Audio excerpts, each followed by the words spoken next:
Nuestro mapa reclamaba derecho de soberanía hasta el Polo Sur. Cuando íbamos a los estrados internacionales a reclamar nuestros derechos en las distintas reuniones, siempre nos decían que nosotros no podíamos reclamar lo que no habíamos pisado. Por lógica consecuencia, el gobierno pidió al ejército, que era el que había actuado más en la parte continental, que, bueno, llegara al Polo Sur a pie.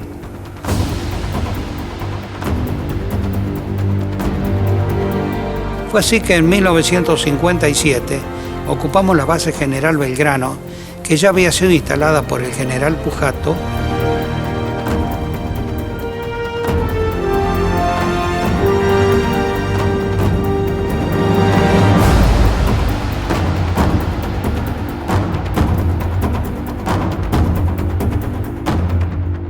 Cuando a mí ese año ya me invita el mayor Leal para que lo acompañe a tomar la base de Pujato para ir al Polo Sur, me dice: mire, Seppi, hay un problema. Y bueno, dígamelo.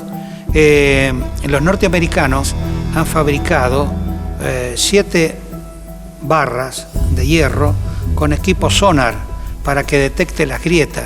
¿Qué podemos hacer nosotros para detectar las grietas cuando nos toque ir al polo? Le digo: mire, yo soy franco. Primero, ni sé lo que es un equipo sonar, porque eso es de marina. Lo usan los barcos para detectar el fondo del mar. Digo: pero yo me animo a hacer una moto. ¿Una moto? Sí, le digo. Enganchamos la moto adelante del tractor, 50 metros. El hombre lo atamos a la moto. Cuando la moto se caiga en una grieta, ahí está la grieta. Ya la detectamos. Levantamos el hombre, levantamos la moto y bueno, cambiamos el rumbo. Y bueno, váyase a Venado Tuerto y hágala. Así que se hace la primer moto en el mundo. Y no es que lo digo yo, una revista italiana la promociona como la primer moto en el mundo. Ha sido fabricada por un italiano, Riccardo Ceppi. Yo lo primero que hice, la patenté a la moto. Está patentada como la primer moto en el mundo para hielo.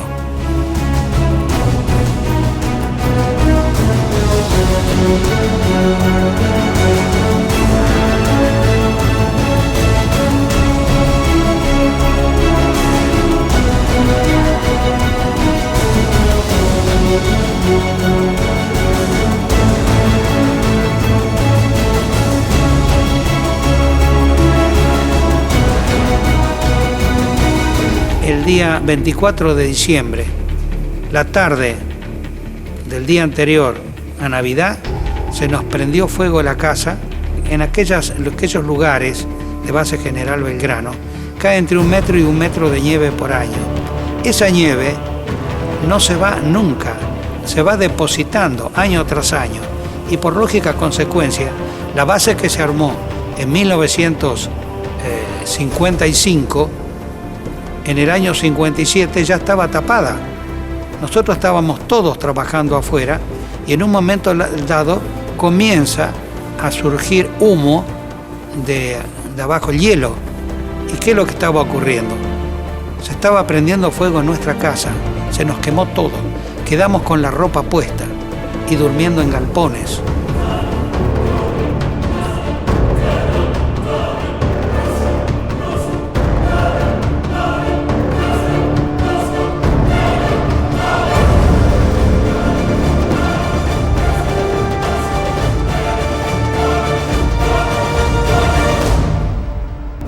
Bueno, ese año no pudimos concretar nuestro viaje, no obstante hicimos algunos recorridos. ¿Por qué? Porque los tractores con que contábamos eran de posguerra, con bandas de goma, y a los 45 grados bajo cero, las orugas se rompían con mucha facilidad. Así que bueno, yo le informé al jefe de la base, que era en ese entonces el mayor Leal, de que con esos tractores no podíamos llegar al polo. Eran como mínimo de ida y vuelta al polo 3.000 kilómetros. Entonces el mayor Leal me dijo: bueno, si usted me sigue acompañando en este compromiso, yo cuando lleguemos a Buenos Aires lo voy a hacer enviar a usted a Estados Unidos y a Canadá para que recorra la fábrica de tractores para hielo que tiene ese país y elija el tractor que nos puede llevar hasta el Polo Sur. 3 meses estuve en esos 2 países recorriéndolo, hice más de 20.000 kilómetros en auto y bueno, decidí por el Snowcat, porque tenía 4 patas. Entonces caía una, caía otra, caían 2, pero nunca caía todo el tractor.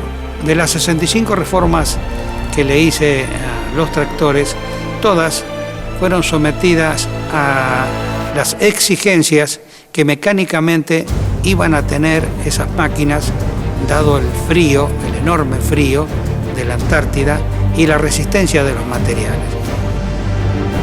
Y tan es así que yo tomé la precaución, cuando marchábamos en la Antártida, unirlos con sogas de 40 toneladas de resistencia de tractor a tractor.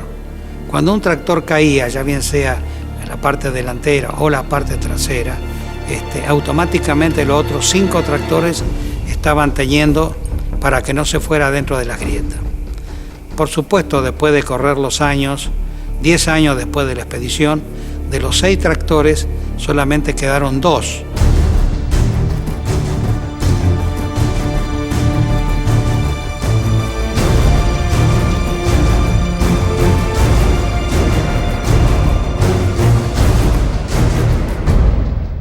Y ustedes dirán, ¿por qué las grietas? Porque la Antártida está conformada por la continuación de la cordillera de los Andes. La cordillera de los Andes se sumerge a la altura de Tierra del Fuego y vuelve a reaparecer al comienzo de la península antártica, después de más de 1000 kilómetros. Como es toda zona montañosa, la Antártida, que no es lo mismo que el Polo Norte,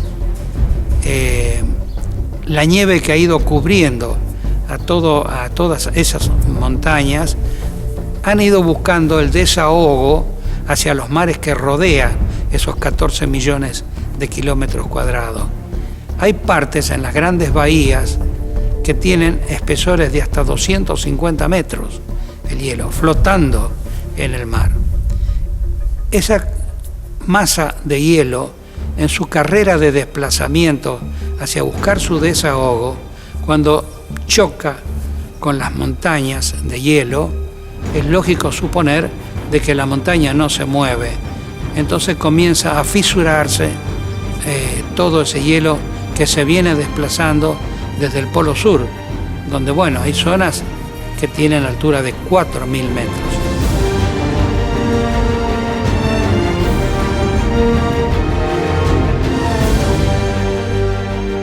Dentro del perímetro de 12 meses que tiene un año, teníamos 3 meses óptimos para ir y volver, más que óptimos, de posibilidades. ¿Por qué? Primero porque en el Polo Sur hay 6 meses totalmente de día y totalmente de noche, otros 6 meses.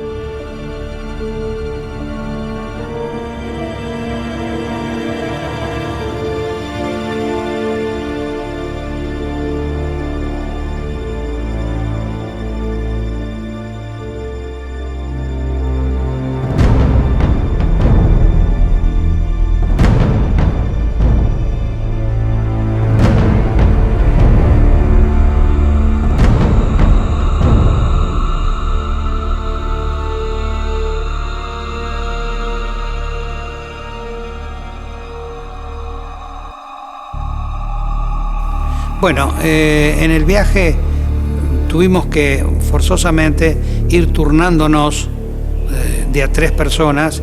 El primero iba con un tubo perforando metro a metro el hielo para detectar las grietas que estaban tapadas. Hubo muchas grietas abiertas. A los 70 kilómetros del recorrido encontramos una grieta que tenía 3 kilómetros de ancho por 130 kilómetros de largo. Tenemos que tener en cuenta que si nosotros salíamos desde la base General Belgrano y en una línea recta íbamos directamente al Polo Sur, eran 1.200 kilómetros que teníamos que cubrir. Pero como tuvimos que zizaguear buscando los pasos, ahí se hicieron 300 kilómetros más, lo que totalizó 1.500 a la ida y 1.500 a la vuelta.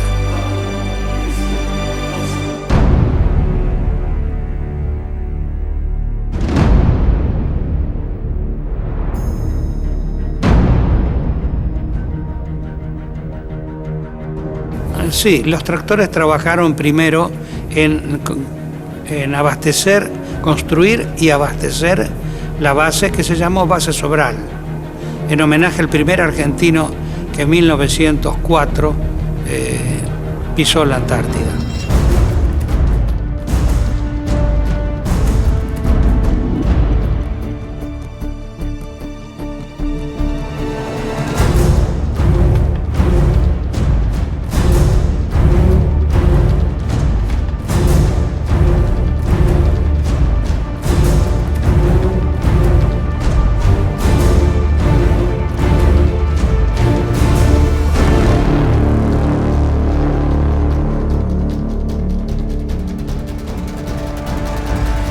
Esa base fue abastecida con aproximadamente 100.000 kilos de carga. La mayoría era combustible.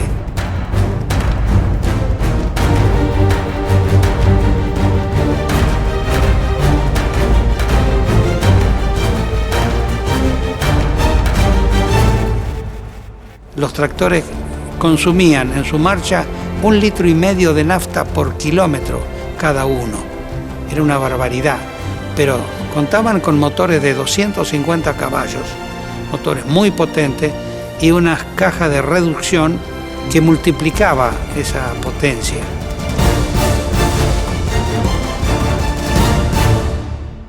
Nos sorprendió un temporal con ráfagas de viento entre 100 y 150 kilómetros y rápidamente tuvimos que armar carpa.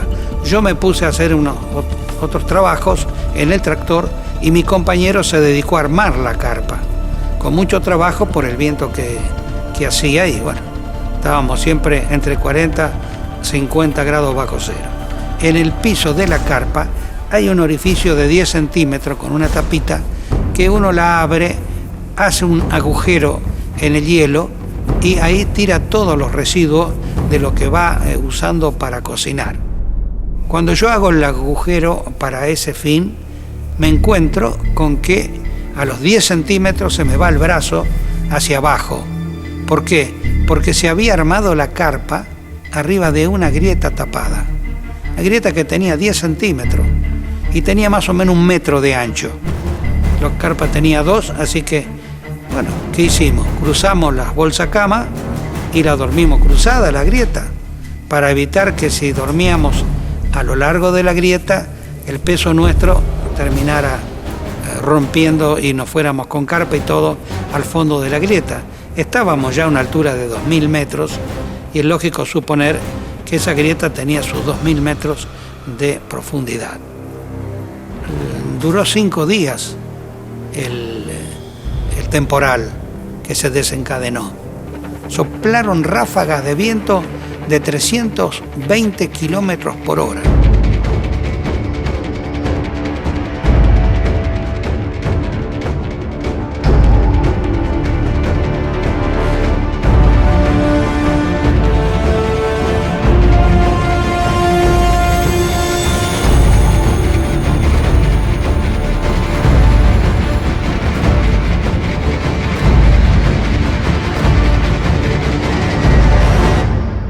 Yo me congelé las manos y los pies. Totalmente no los sentía más. Cuando llegamos a la base, a mí me llevaron en un trineo, en el único trineo, porque con 8 perros no se podían tirar 2 trineos. El médico preparó laboratorio para amputarme las manos y los pies. Pero llamando a Buenos Aires, al hospital militar, y dar conocimiento de lo que él iba a hacer, le dijeron no le ampute nada a su oficial CEPI porque se le va a caer solo. El frío que produce el congelamiento es gangrena seca, no es gangrena infecciosa. Así que déjelo, se le va a caer. Pero evidentemente, de arriba, Dios no quiso que se me cayera nada y estuve 3 meses sin un solo grito.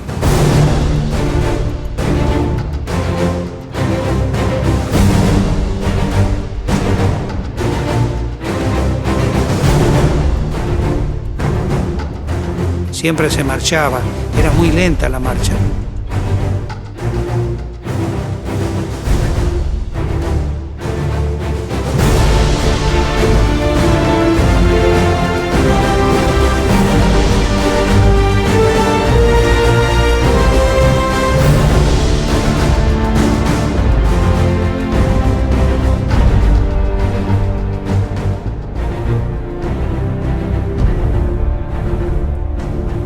¿Qué pensábamos? Le pedíamos a Dios que nos ayudara a llegar, porque nunca sabíamos si íbamos a llegar. Sabíamos que estábamos haciendo todo lo posible, pero teníamos que tener en cuenta, se nos habían caído 8 trineos de arrastre con toda la carga, de a uno se fueron cayendo. Y teníamos miedo de agarrar una grieta de 4 o 5 metros de ancho a lo largo y que se fuera toda la columna completa abajo. Enfrentábamos a la naturaleza, como yo digo siempre también, enfrentábamos a la naturaleza con la fe puesta en Dios, ¿no? Y Dios fue el que nos llevó de la mano hasta el Polo Sur. Esas son las palabras del general Leal y de los 9 hombres que le seguíamos a él.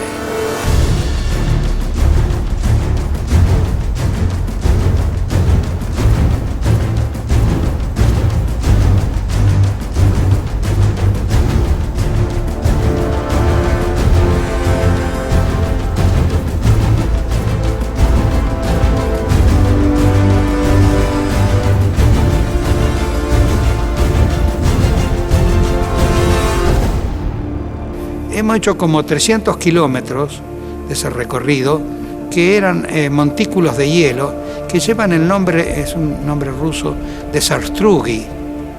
Eran pilas de hielo de 1,80 m de alto.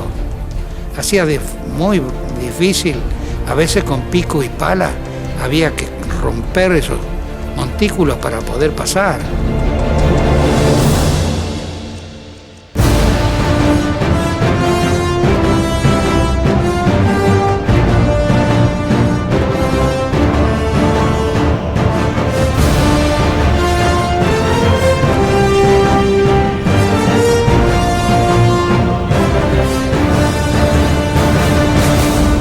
Bueno, había una gran preocupación.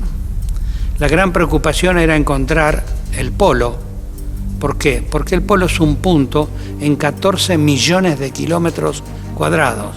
Los suboficiales, tanto sea el suboficial Moreno como Carrión, que era mi compañero de tractor y de carpa, eran muy buenos navegadores y ellos nos llevaron hasta las puertas. Entramos justamente por la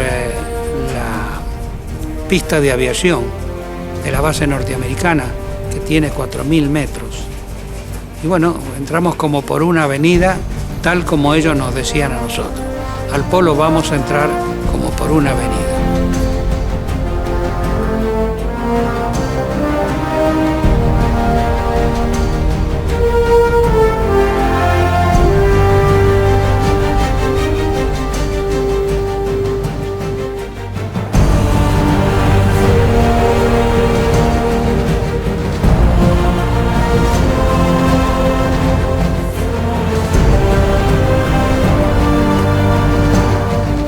Teniendo en cuenta la gran responsabilidad que asumíamos, no solo para el ejército como integrante del mismo, sino para todo el país, porque estábamos consolidando nuestros derechos de soberanía en la Antártida Argentina, la alegría fue muy grande.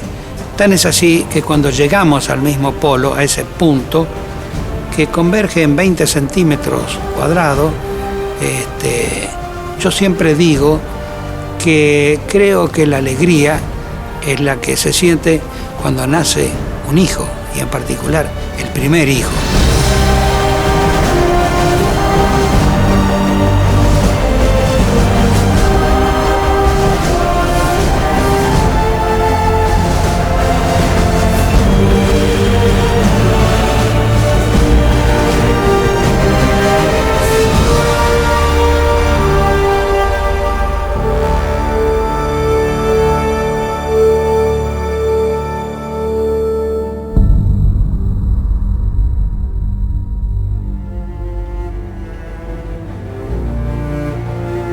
llegar al Polo Sur, plantar la bandera, cantar el himno nacional, fue una emoción, una alegría que bueno, hasta el día de hoy me emociona.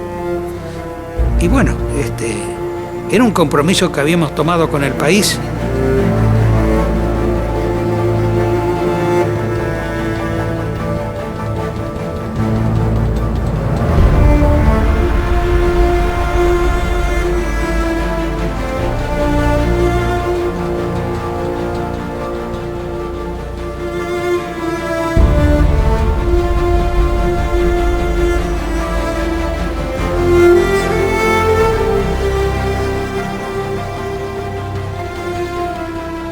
Ese momento de la izada de la bandera por el coronel Leal en el eje de la tierra, estaban reventando nuestros pechos de satisfacción por un deber cumplido. Y hay algo que yo siempre digo y estaba en los 10. Queríamos llegar al Polo Sur. Bueno, si no podíamos volver,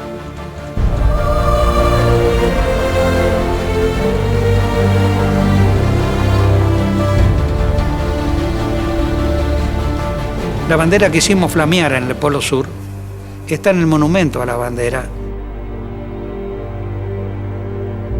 Si bien es cierto, cumplíamos un objetivo, éramos los cuartos en el mundo en llegar por tierra al Polo Sur.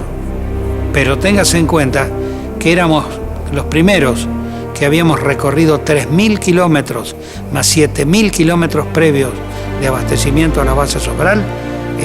Total 10.000 kilómetros para materializar esta conquista. El Polo Sur, repito siempre y en todos los lugares donde voy, no es un hecho deportivo. Fuimos porque era la única manera que la República Argentina podía consolidar sus derechos de soberanía en las reclamaciones internacionales.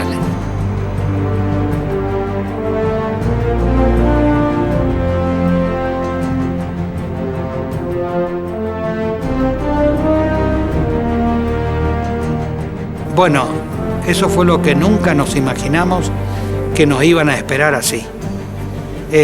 La Policía Federal Argentina calculó en 6 millones de personas en la calle. Nosotros llegamos hasta Aeroparque en avión, 10 hombres, desfilamos desde Aeroparque hasta la Casa de Gobierno que nos esperaba el presidente de la Nación. Y bueno, en todo el trayecto fue bárbaro, muy emocionante. Paraban los colectivos, nos tiraban flores de los balcones.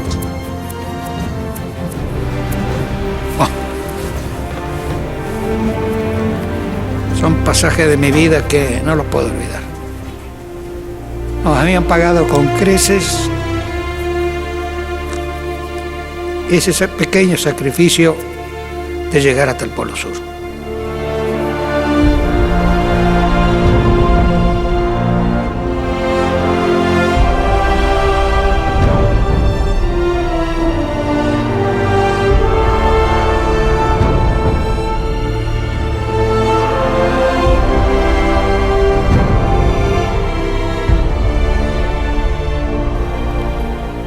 Las madres nos alcanzaban los chiquitos.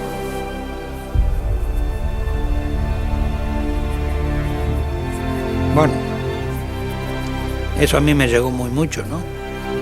Era cumplirle a él también, porque en el segundo viaje lo dejo de 30 días, con la mamá en brazos en el puerto, despidiéndome. Yo me iba en el barco, ya nos íbamos para ir al Polo con el general Leal, y estaba mi hijito de 1 mes en el brazo de mi señora. Cuando vuelvo tenía 18 meses.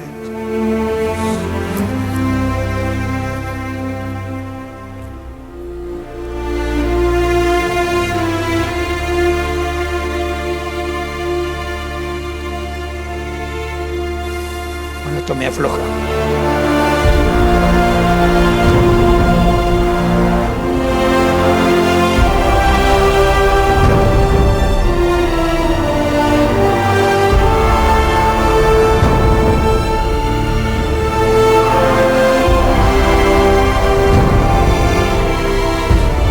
¿Cómo veo la Antártida?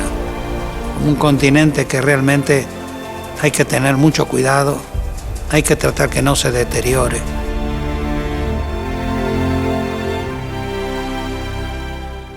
Ocupa el 5º lugar entre las masas terrestres del mundo.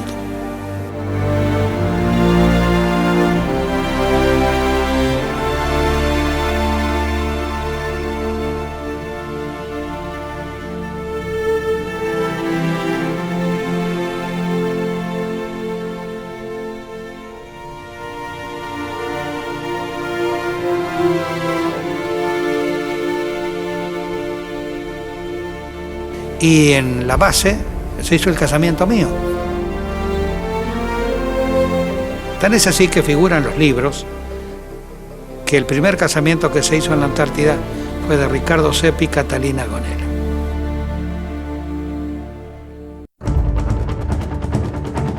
Cuando nosotros llegamos al Polo Sur, nos encontramos con la base norteamericana, que fue también la que atestiguó que habíamos alcanzado el Polo Sur.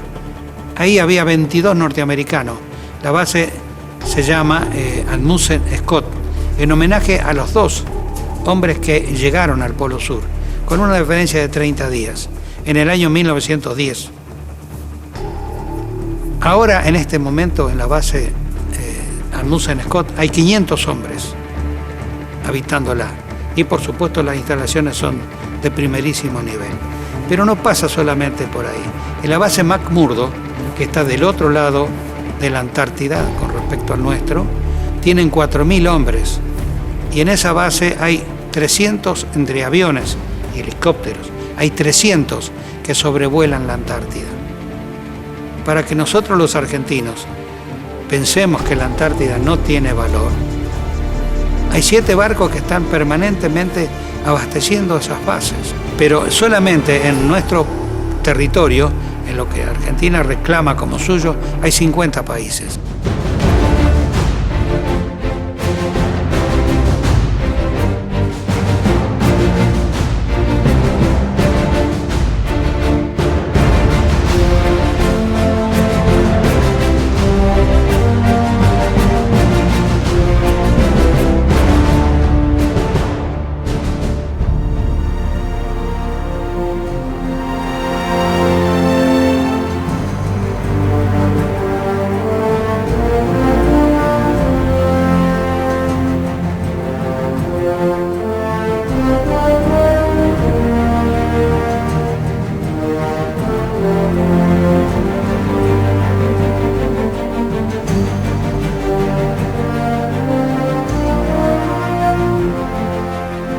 El ejército mandó un camión a buscarlo y fue entregado oficialmente con el nombre de Venado Tuerto, fue entregado al Museo de Luján.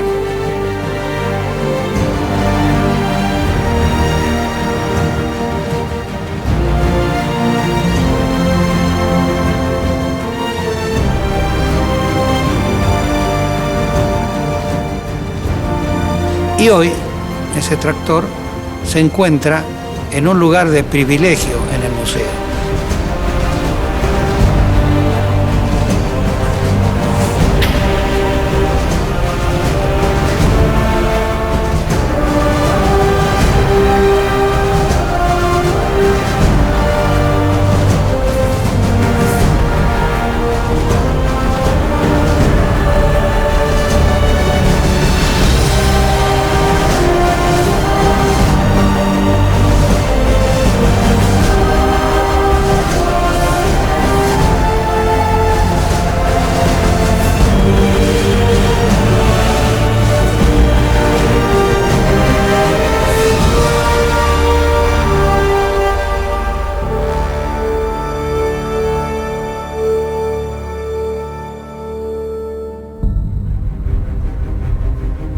Bueno, mi gran preocupación, y no escatimo hasta el día de hoy de ir donde me lo soliciten, en particular escuelas, que es para consolidar con los niños el concepto de hasta dónde llega nuestro país, para que no nos ocurra lo mismo que con Malvinas. Si Malvinas la hubiésemos reclamado en su momento, cuando la ocuparon los ingleses, hoy no hubiésemos tenido el problema de las reclamaciones que nadie escucha. Pero téngase en cuenta que si abandonamos la Antártida, porque teníamos 16 bases, ahora tenemos 6 ocupadas nada más, dentro de 150 años vamos a tener que volver a mandar 1.500 chicos a recuperar la Antártida.